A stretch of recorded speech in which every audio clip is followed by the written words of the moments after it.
আমি কি করে পারলাম? হাতটা তো ঠান্ডা হয়ে গেছে কেন? দেখি স্যার, স্যার শান্ত হন স্যার, একটু শান্ত হন। এই তো আমি আপনার পাশে আছি। একটু শোয়ার চেষ্টা করুন স্যার, একটু বিশ্রাম নিন।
কি মা,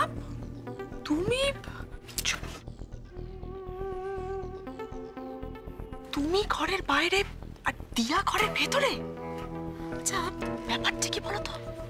তুমি তো একটু আগে দিয়াকে দাদাভাইয়ের কাছে ঘেঁষতে বারণ করেছো। হ্যাঁ বারণ করেছিলাম, কিন্তু তারপর অনেকটা সময় কেটে গেছে, বাড়ির পরিস্থিতিও বদলে গেছে, সারাদিন অনেক ধকল গেছে। যাও গিয়ে বিশ্রাম নাও, যাও।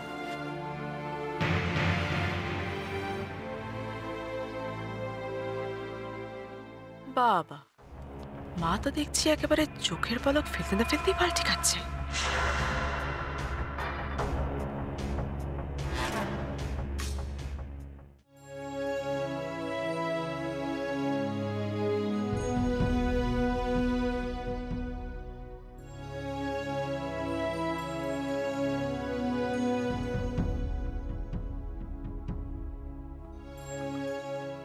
দিয়া,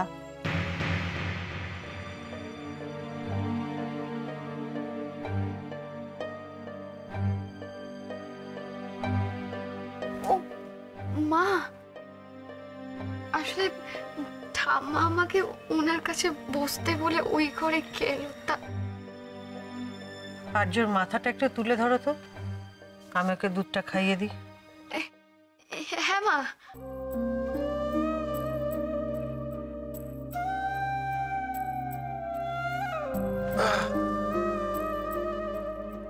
নে বাবা, নে একটু খেয়ে নে বাবা, ওষুধ খেতে হবে তো, আর একটু খা।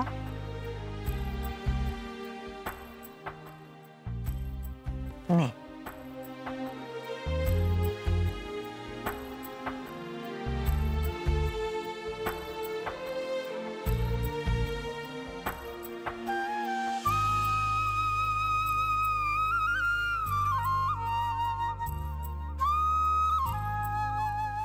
শুইয়ে দাও।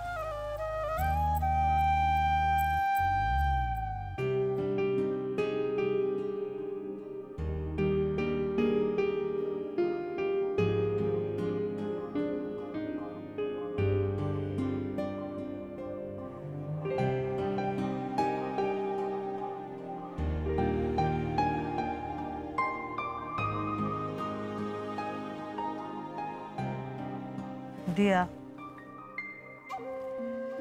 বিয়ের পর মেয়েরা যখন প্রথম শ্বশুর বাড়িতে আসে তখন দুধ উতলোতে দেখলে তাদের বলতে হয় সংসারে সুখ সমৃদ্ধি যেন এভাবেই উপচে পড়ে। আমিও চেয়েছি আমার সংসারে সুখ সমৃদ্ধি যেন এভাবেই উপচে পড়ে, সকলে ভালো থাকুক, শান্তিতে থাকুক, আমার আর্যও যেন ভালো থাকে।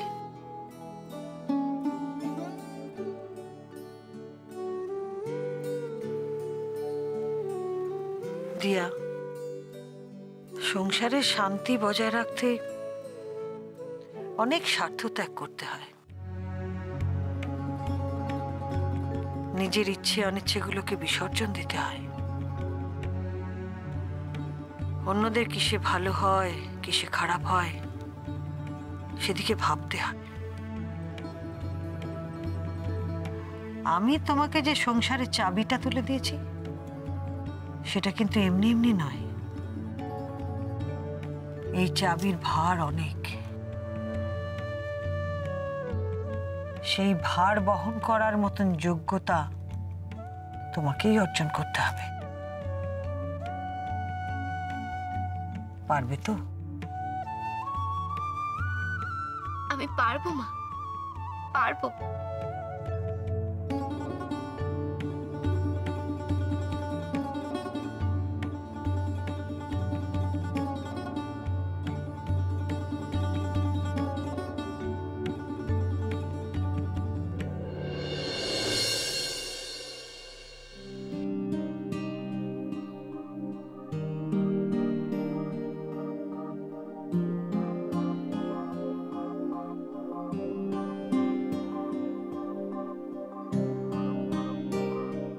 মা, মা, মা বলছিলাম কি, তুমি যাও না, শুয়ে পড়ো, আমি ওনার একটু পাশে বসি। না না, তুমি পাশে বসবে কি? ওকে জল খাওয়াতে হবে, মাঝে মাঝে ওষুধ দিতে হবে, দরকার পড়লে ধরে ধরে বাথরুমে নিয়ে যেতে হবে। না, ও তুমি পারবে না। মা, আমি পারবো, তুমি আমার উপর একটু ভরসা করে দেখোই না। পারবে? পারবে বলছো? ঘুমিয়ে পড়বে না? না না, ওনার এই অবস্থায় আমি। ঠিক আছে, ঠিক আছে, তুমি বসো। আর হ্যাঁ, ডাক্তারবাবু যা যা বলেছেন সেই মতন কিন্তু সবকিছু করবে। নিজের বুদ্ধি খাটাতে যাবে না, কেমন? আচ্ছা মা, আমি ওনার পাশে বসছি।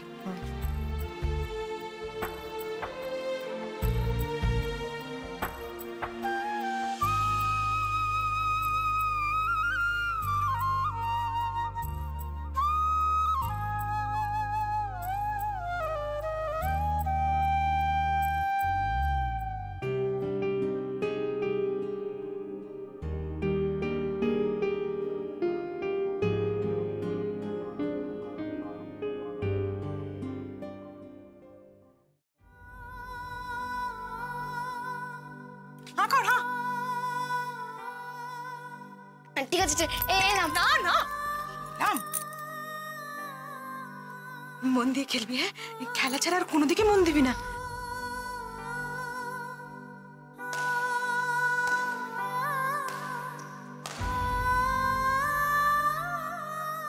তুমি ম্যাচটা জিতেছো তো? সরাসরি কেন বলছো না যে তুমি ম্যাচটা হেরে গেছো?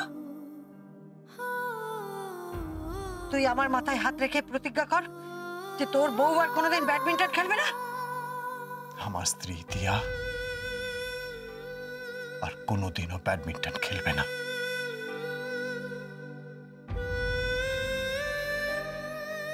আমার ব্যাডমিন্টন খেলাটা তার মানে সারা জীবনের মতো বন্ধ হয়ে গেল।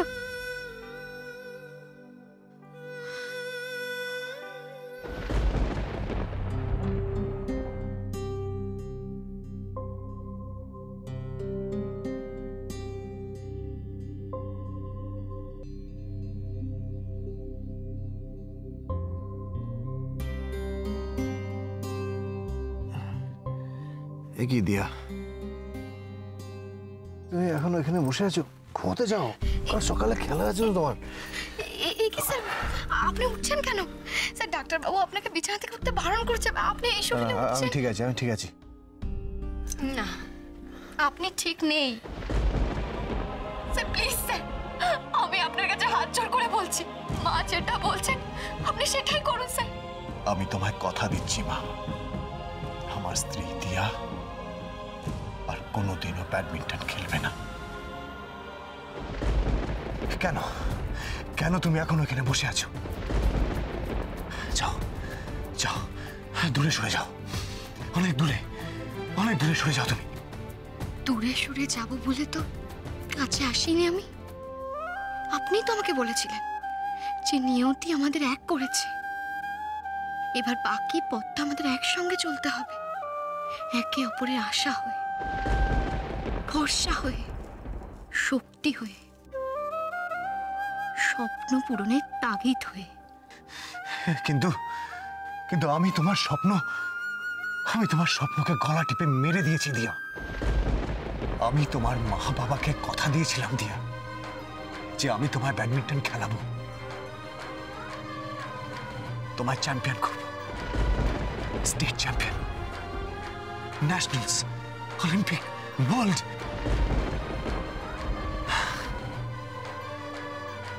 কিন্তু আমি নিজেও হেরে গেলাম, তোমাকেও হারিয়ে দিলাম। এত কিছুর পরও তোমার আমার উপর রাগ হয় না দিয়া?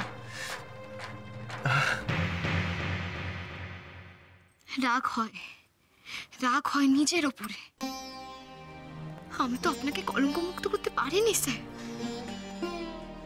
তুমি তো ব্যাডমিন্টন খেলতেই পারোনি, তুমি কি করে আমাকে কলঙ্ক মুক্ত করবে? একটা কথা তুমি মাথা ঠান্ডা করে বোঝার চেষ্টা করো। আমি তোমার ব্যাডমিন্টন ক্যারিয়ারটাকে শেষ করে দিয়েছি। আমি দায়ী দিয়া, আমি দায়ী। না স্যার, আমি দায়ী। আপনি সবকিছুর জন্য দায়ী নন, দায়ী পরিস্থিতি। আমি তো বজরংবলীর কাছে সব সময় প্রার্থনা করি যে পরিস্থিতির শিকার হয়ে আপনাকে যে কথা দিতে হয়েছে আপনি যেন সে কথা রাখতে পারেন, আর আমিও যেন সে কথার মর্যাদা দিতে পারি। তুমি এ কথা বলতে পারছো দিয়া? হ্যাঁ, আমি এই কথা বলছি। স্যার আপনার শরীরটা তো ভালো নেই স্যার, এত উত্তেজিত হয়ে পড়লে আপনার শরীরটা আরো খারাপ হয়ে যাবে। স্যার আপনি একটু শোয়ার চেষ্টা করুন, একটু শোয়ার চেষ্টা করুন। শুন, আস্তে আস্তে।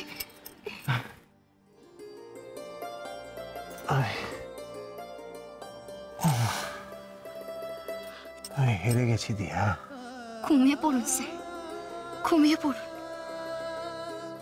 আজকের রাতটা কাটতে দিন, কাল ভোরে সূর্য আমাদের জীবনে নিশ্চয়ই কোনো নতুন দিশা নিয়ে আসবে,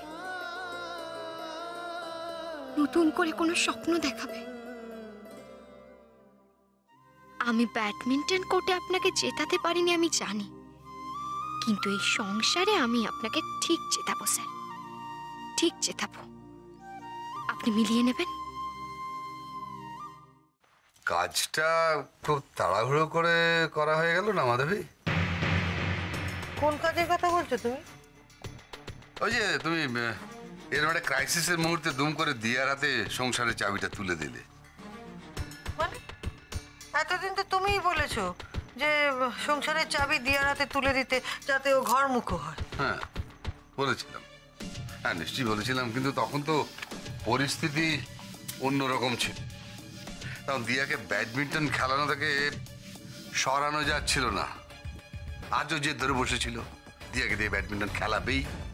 কিন্তু এখন তো ওরা প্রতিজ্ঞা করেছে যে দিয়া আর কখনোই ব্যাডমিন্টন খেলবে না।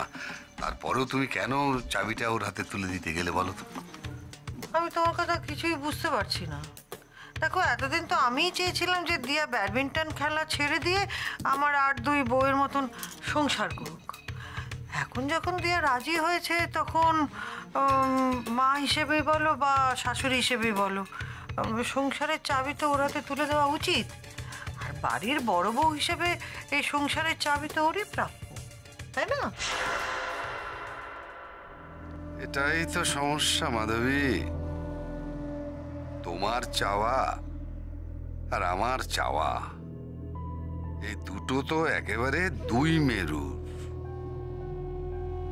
আর এখন পরিস্থিতি যা দাঁড়িয়েছে তাতে আমি তো আমার মনের ইচ্ছেটা তোমাকে খুলেও বলতে পারবো না। কি এত চিন্তা করছো বলো তো? হ্যাঁ, আরে শোনো না, দিয়ার হাতে সংসারের চাবি তুলে দিয়েছি মানে এই নয় যে সমস্ত দায়িত্ব আমি ওর কাঁধে চাপিয়ে দিয়েছি। মা, তুমি, আমি যেমন ওদের মাথার উপর ছিলাম তেমনই থাকবো। আমি শুধু দিয়াকে হাতে কলমে সবকিছু শিখিয়ে নেব। দেখো, আমাদেরও তো বয়স হচ্ছে, সংসারের দায়িত্ব কাউকে না কাউকে তো নিতেই হবে। তা আর্যর বউ যদি সে দায়িত্ব নেয়, এর চেয়ে ভালো আর কি হতে পারে বলো? আচ্ছা, কি বলছো কি তুমি? ভেবে দেখেছো দিয়া মেয়েটা ব্যানার্জি বাড়ির দায়িত্ব নেবার যোগ্য? কি বয়স ওর? হ্যাঁ, ওইটুকু মেয়ে লেখাপড়াই কতটুকু শিখেছে, মানে সেইবার সুযোগ পেয়েছে। আরে আমি যখন এ বাড়ির বউ হয়ে এসেছিলাম তখন আমার বয়স কত ছিল? এই চুপ করে দাও। কার সঙ্গে কার তুলনা করছো? কোথায় তুমি আর কোথায় ও?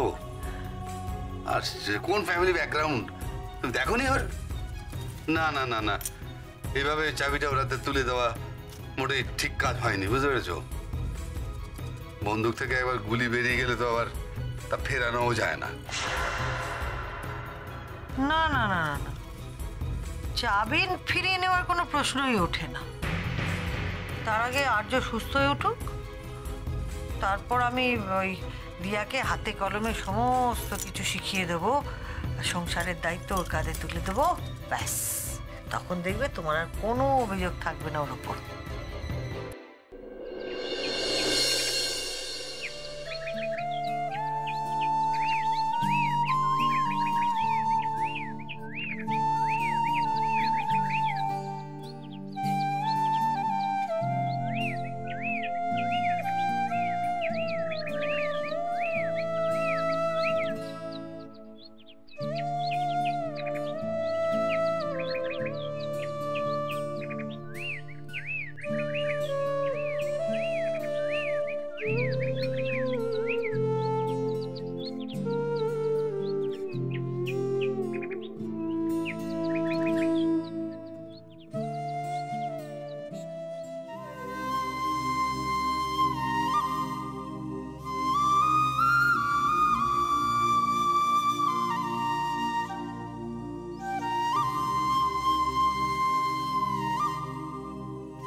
তুমি বলো না, তুমি আজ থেকে ব্যাডমিন্টন আর খেলবে না? কত মানুষ তো কত কাজ করে, আর নিজের স্বামীর মঙ্গলের জন্য এইটুকু তুমি করতে পারবে না?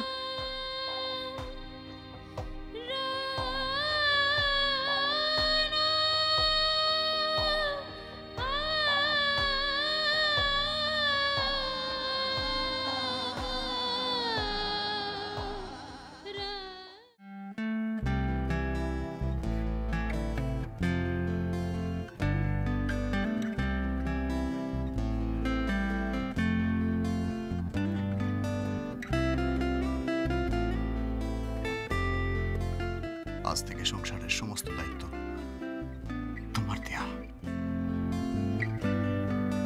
হে সখা মম হৃদয়ে রহ, হে সখা মম হৃদয়ে রহ, সংসারে সব কাজে ধ্যানে জ্ঞানে হৃদয়ে রহ, হে সখা মম হৃদয়ে রহ, হে সখা মম হৃদয়ে রহ।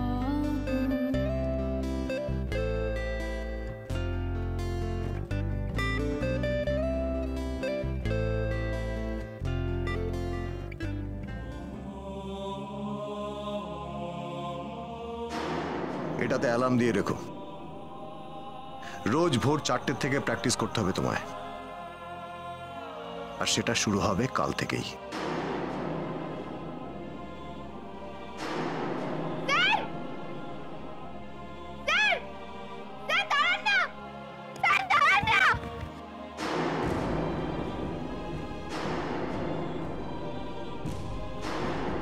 ব্যাডমিন্টন তোমার হাতিয়ার দিয়া, তোমার অস্ত্র।